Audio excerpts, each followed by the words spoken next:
लेकिन जिन बोला, एक बात याद रखना, सिर्फ 3 ख्वाहिशें मांग सकता है, फिर मैं चला जाऊंगा।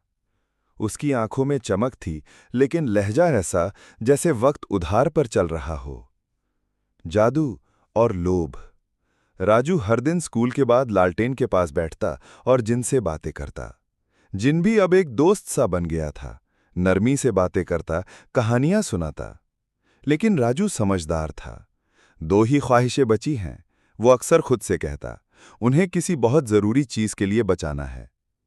उसी दौरान गांव में आया एक अजनबी, एक अमीर, घमंडी और लालची जमींदार। उसे जैसे ही जादुई लालटेन की खबर मिली, उसकी आंखों में हवस तड़कने लगी। एक लालटेन जो ख्वाहिशें पूरी करती है। उसने हंसते हुए कहा, अब ये राजू की नहीं, मेरी होगी। रात को चुपके से उसने लालटेन चुराई, रगड़ा, जोर से रगड़ा, लेकिन कुछ नहीं हुआ। वो चौंक गया। क्या ये झूठ था? पर नहीं, जिन कभी धोखा नहीं देता, बस उसकी वफादारी सिर्फ एक को थी, राजू। दूसरी ख्वाहिश और एक अनजाना दर्द। कई दिनों के सोच विचार के बाद राजू ने जिन से कहा, मेरी दूसरी ख्वाहिश है गांव का हर बच्चा स्कूल जा सके। जिन मुस्कुराया, उसकी हथेलियां रोशनी से भर गईं। एक पल में पूरा गांव बदल गया। हर नुक्कड़ पर स्कूल, किताबें, हंसते बच्चे और उम्मीदें।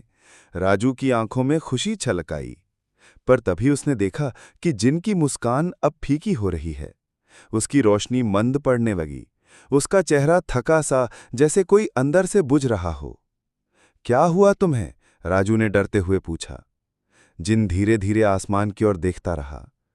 हर ख्वाहिश मुझे थोड़ा और कमजोर करती है, और जब तीसरी ख्वाहिश पूरी होगी। उसने बात अधूरी छोड़ दी। राजू की आंखें भर आईं। उसने जिन को कभी इस तरह नहीं देखा था, कमजोर, अकेला और इंसानों से ज्यादा इंसान।